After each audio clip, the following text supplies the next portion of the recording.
Bonjour et bienvenue dans l'atelier de Pedro. Cette semaine, grosse vidéo parce que je vais vous fabriquer un objet donc qui est celui-ci que je me suis servi il y a quelque temps dans une de mes vidéos, donc je vais vous mettre un lien ici, pour la réfection de la remorque quand je suis passé des feux à ampoule au feu à LED. Voilà, donc c'est un petit appareil qui me dépanne très souvent, que je prête très souvent aussi, car il me permet donc de vérifier si la prise derrière la voiture, les feux fonctionnent bien au niveau de la prise de la remorque. Voilà, donc il est équipé de LED. Si ça s'allume, c'est que ça fonctionne. Si ça clignote dans tous les sens, c'est qu'il y a un problème au niveau de la prise. Si ça ne s'allume pas, c'est que peut-être un fusible est cramé ou autre. Voilà, donc ça c'est très pratique. Et le deuxième avantage, le mieux, c'est que vous n'avez pas besoin du véhicule afin de tester vos feux de la remorque ou de la caravane. Vous avez juste à brancher ça sur le secteur et avec les interrupteurs qui se trouvent en bas, vous pouvez sélectionner les clignotants, les stops et tout. Vous n'avez pas besoin du véhicule tracteur afin de vérifier vos éclairages. Voilà. Donc pour cela, il vous faut quelques petits objets afin de réaliser cet appareil. Donc pour cela, il vous faut un décapeur thermique ou un sèche-cheveux, hein, c'est comme vous voulez. Il faut de l'air chaud afin donc de faire fondre nos gaines thermorétractables comme ceci, car à l'intérieur donc du boîtier, nous allons effectuer quelques petites soudures à l'étain et pour cela, il vous faudra forcément un fer à souder. Voilà. Il nous faut une boîte de dérivation. Donc la boîte de dérivation est prise en fonction de la grosseur du transformateur. Plus il sera gros, plus vous aurez besoin d'une boîte de dérivation plus grosse. Plus il sera petit, plus forcément la boîte sera plus petite. Voilà. Donc nous avons aussi besoin de LED. Donc vous pouvez prendre les couleurs que vous voulez. Moi j'ai acheté le petit lot jaune, vert, rouge, bleu, blanc. Donc vous pouvez prendre celle que vous voulez. Ensuite il nous faut un socle de prise de caravane comme ceci. Forcément, après, il vous faut donc la prise de la caravane comme cela. Et il nous faut donc du câble 7 pôles, 7 fils, afin donc de brancher la prise et le socle. Voilà. Donc moi, il est torsadé. Vous pouvez prendre du torsadé, vous pouvez prendre du droit, comme ceci. Il n'y a pas de problème. Au niveau des longueurs, c'est comme vous voulez. Vous pouvez prendre 1 mètre, 2 mètres, 3 mètres. C'est vous qui voyez. Voilà. Il nous faut du câble électrique, donc un petit morceau de câble électrique afin de faire donc des petites connexions à l'intérieur du boîtier.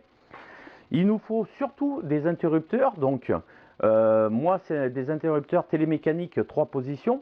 Donc pour faire les stops, les veilleuses, voilà, clignotant droit, clignotant gauche. 3 positions, c'est le mieux. Vous pouvez toujours utiliser des interrupteurs classiques, hein, une position, mais il faudra faire plusieurs trous à l'intérieur de votre boîtier pour pouvoir les allumer un par un. Voilà.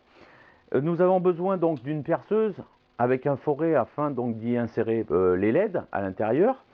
Nous avons besoin aussi, moi, ma petite style Dremel, hein, de chez Parkside.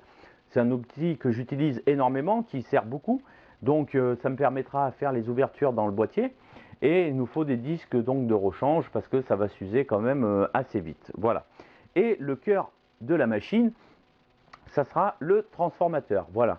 Donc ça c'est un transformateur 12 volts qui fait dans les 175 watts. Et vous pouvez prendre celui que vous voulez, mais évitez donc ceux qui sont en dessous de 40 watts, voire 50 watts, car celui-là est équipé d'un 40 watts. Et c'est vrai que quand je mets les feux de stop, ces deux ampoules de 21 watts, ça a du mal à s'allumer. Ça s'allume quand même, mais ça a quand même du mal. Donc 175 watts, c'est largement suffisant pour allumer donc les feux à ampoule. Voilà. Donc pour ces transfos là, vous pouvez les trouver sur des vieux ordinateurs portables, style de celui-ci, donc c'est un Dell. Donc ça c'est des transfos qui font 175 watts, 18 ampères. Sinon vous avez ces transformateurs, donc ça c'est les vieilles Xbox 360. C'est pareil, c'est du 12 volts, 14,2 ampères à 175 watts. Voilà. Donc on va pas tarder à commencer. Je vais pas forcément tout vous détailler pour une simple raison, c'est que la vidéo elle durerait plusieurs jours, hein, mais je vais vous faire quand même des petits morceaux de vidéo et vous montrer un petit peu l'avancement pour fabriquer ce boîtier. Et cela, on commence de suite. Voilà, donc j'ai commencé un petit peu.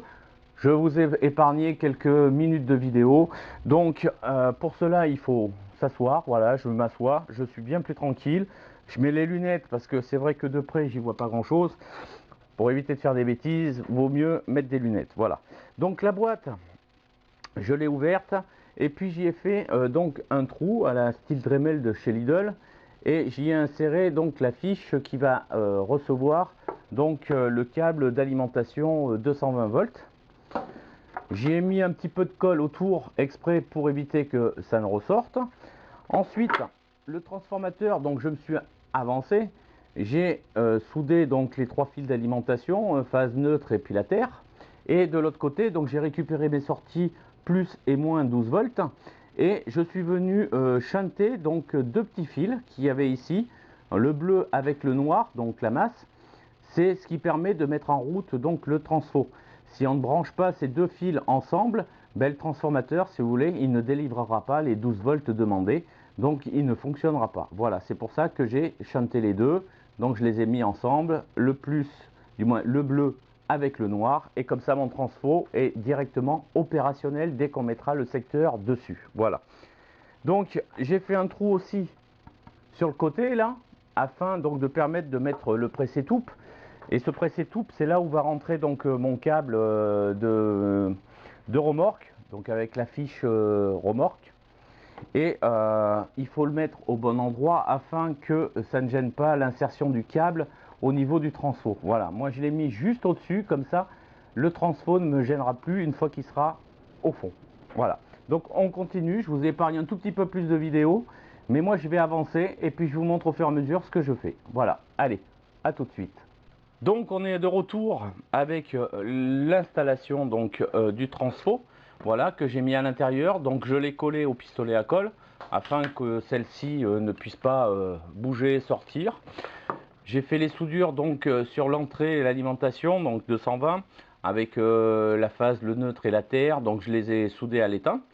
Et j'ai fait donc le trou à l'avant, sur l'avant, afin donc de pouvoir y fixer mon socle, donc le socle de caravane, de prise de caravane ou de remorque.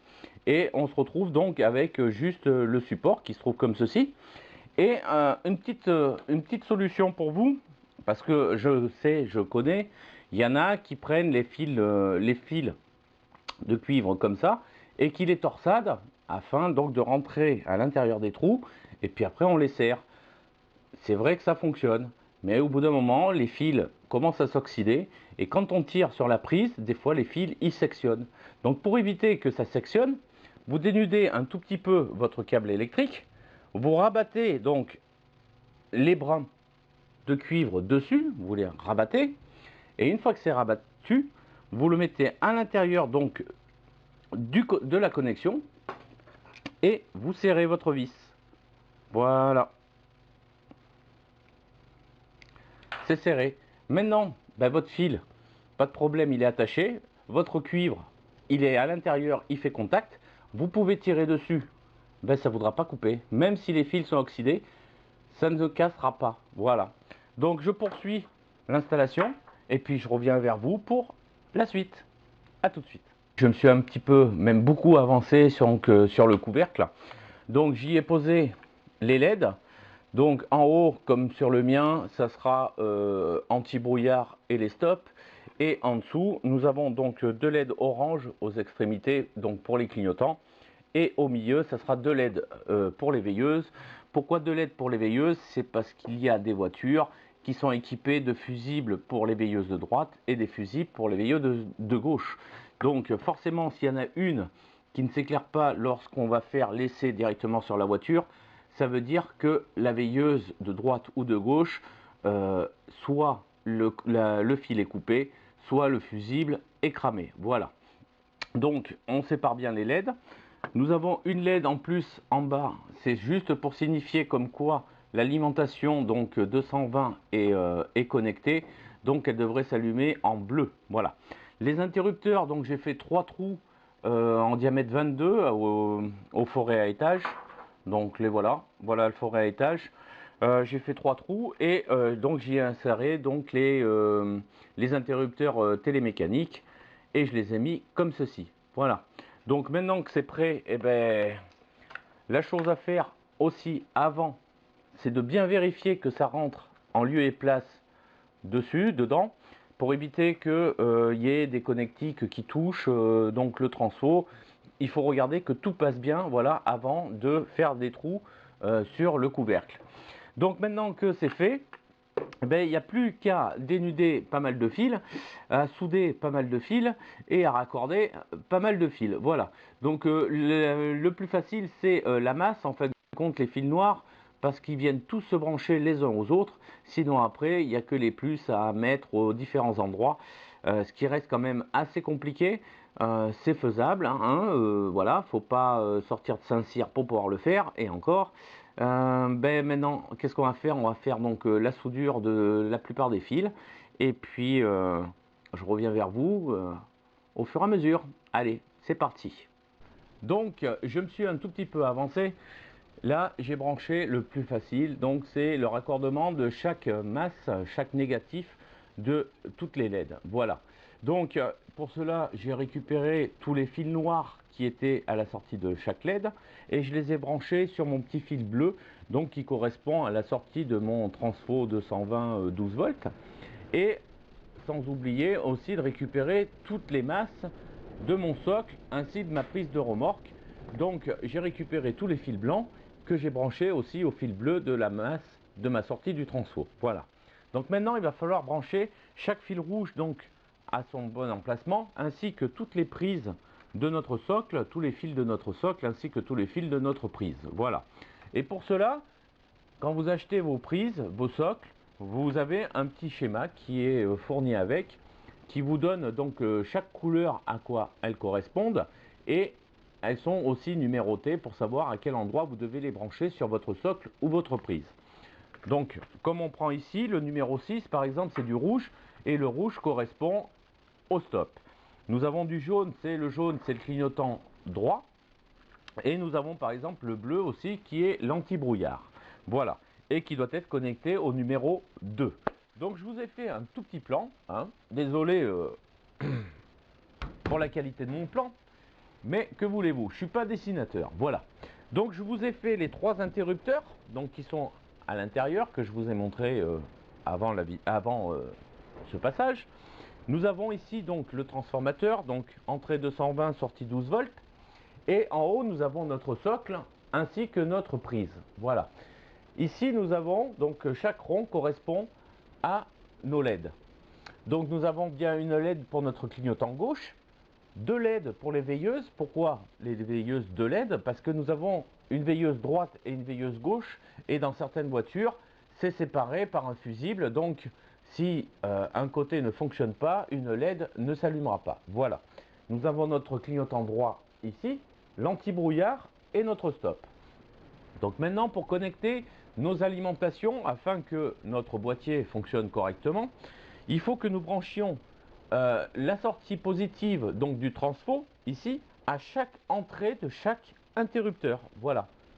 Donc une fois que c'est connecté, après il faut qu'on connecte donc les LED ainsi que le socle et la prise. Donc on va par exemple s'occuper du fil rouge. Donc on récupère le fil rouge de notre socle ainsi que de notre prise, donc ici, et on va venir les connecter avec le plus de la LED rouge, donc en stop. Le stop est là, donc on va le connecter à la sortie de notre interrupteur.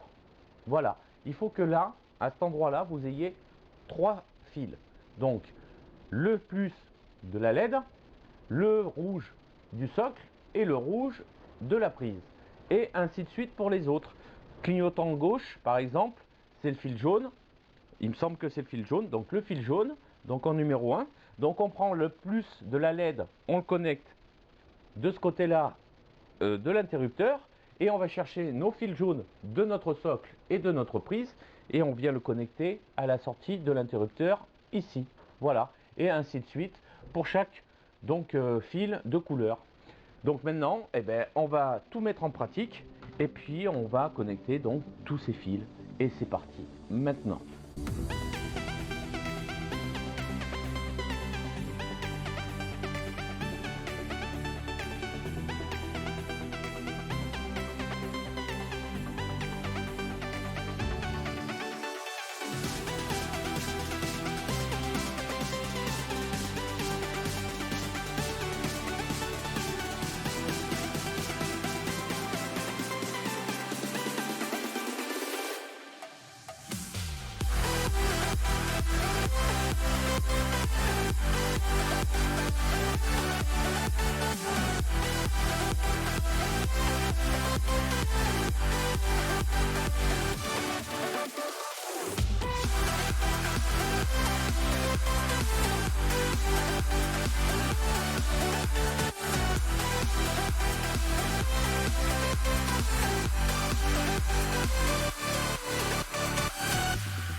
Voilà. Donc là, je viens de finir les connexions.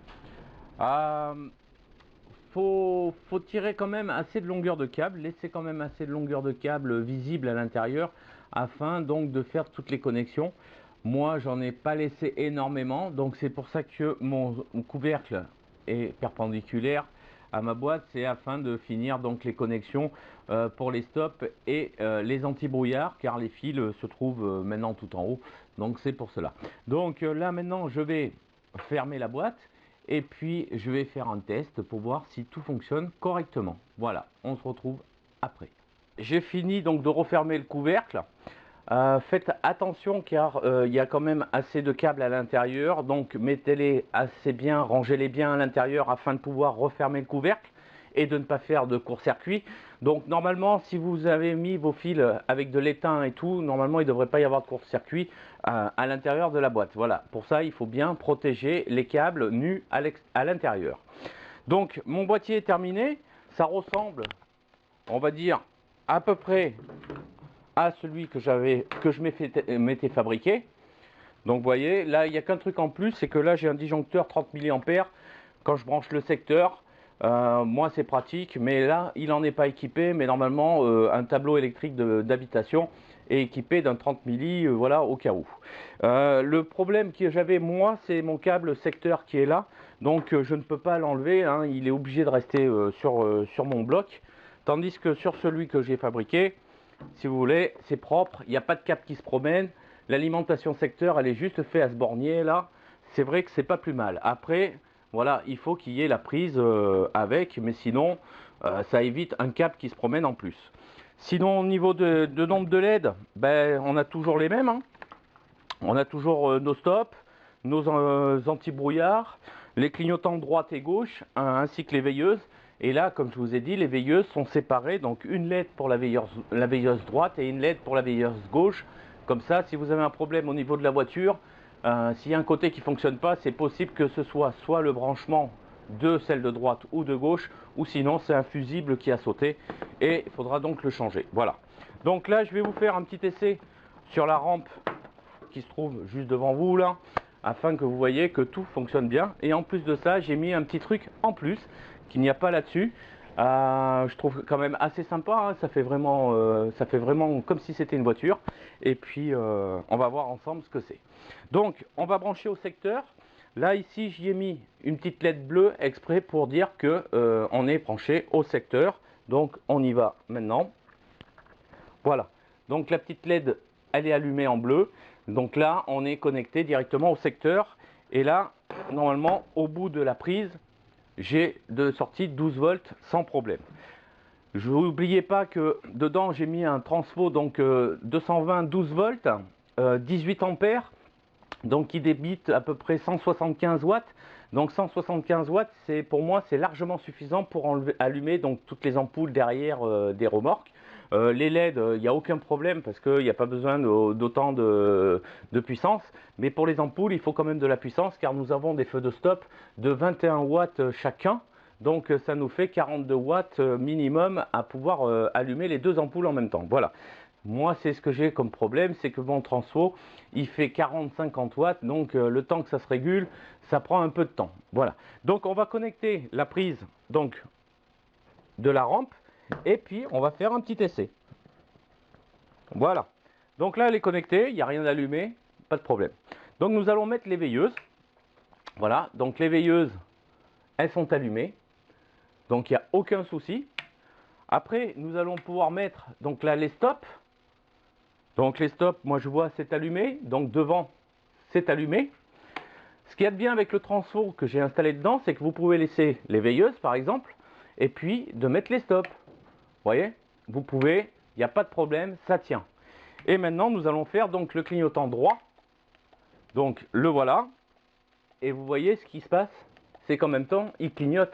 Donc à l'intérieur, j'ai mis un petit relais exprès pour faire un clignotement. Voilà.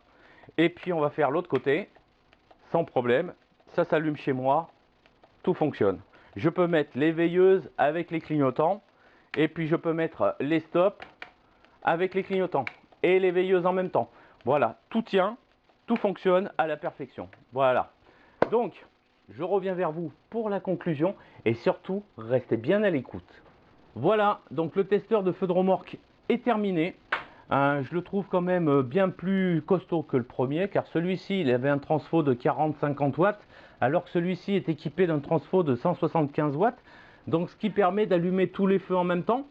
Il n'y a pas de problème, alors que celui-ci, je ne pouvais allumer qu'un seul feu à la fois, car si je lui demandais un petit peu trop d'intensité, de puissance, eh ben, il calait, voilà. Donc cet objet, on peut le mettre donc sur une remorque, au moyen donc d'une prise électrique comme ceci, donc d'une tour d'ordinateur, on va dire, c'est des rallonges classiques, des embouts classiques, et aussi on peut s'en servir pour tester donc le socle qu'il y a derrière la voiture, ou l'on attelle la caravane ou la remorque. Et avec donc toutes les LED qui sont là, vous verrez si votre prise fonctionne bien ou pas. Si vous avez un problème d'éclairage, s'il y a une LED qui ne s'éclaire pas, c'est que vous avez un problème de connectivité. Donc votre fil est soit oxydé, soit il est coupé ou autre. Voilà, ou un fusible aussi. Sur cet objet-là, les veilleuses sont séparées, donc la droite de la gauche. Pour une simple raison, c'est qu'il y a des véhicules qui sont équipés de fusibles sur veilleuse droite et veilleuse gauche, d'autres qui n'en sont pas équipés du tout, du moins un seul fusible pour les deux. Mais là, avec celle-ci, on n'aura pas de problème à savoir quelle est la veilleuse qui fonctionne et quel est le fusible à changer. Voilà. Donc cet objet-là, je l'ai fabriqué, je ne vais peut-être pas m'en servir du tout, car cet objet-là, je vais vous le faire gagner. Et pour le gagner, c'est pas compliqué. Il y a un lien dans la description où il faudra cliquer dessus et il y aura une question qui vous sera posée. Il y aura 3 réponses, donc il faudra choisir la bonne. Mais par contre, pour y jouer, il faut être abonné à ma chaîne. Si ce n'est pas le cas, tu t'abonnes de suite, juste en dessous. Et puis tu cloches la petite cloche qui est juste à côté, si tu veux être prévenu des prochaines vidéos. Sinon, pas besoin. Tant que tu es abonné, il n'y a aucun souci. Et puis, il manquait quelque chose, franchement, sur ce testeur. Il y a un petit trou là. Ça fait pas beau, il va falloir le boucher. Donc tu seras le premier, toi, en recevant mon cadeau, à recevoir le premier autocollant de l'atelier de Pedro qui sera collé directement ici. Et puis je vous dis bon bricolage du dimanche à tous et à la prochaine. Bye.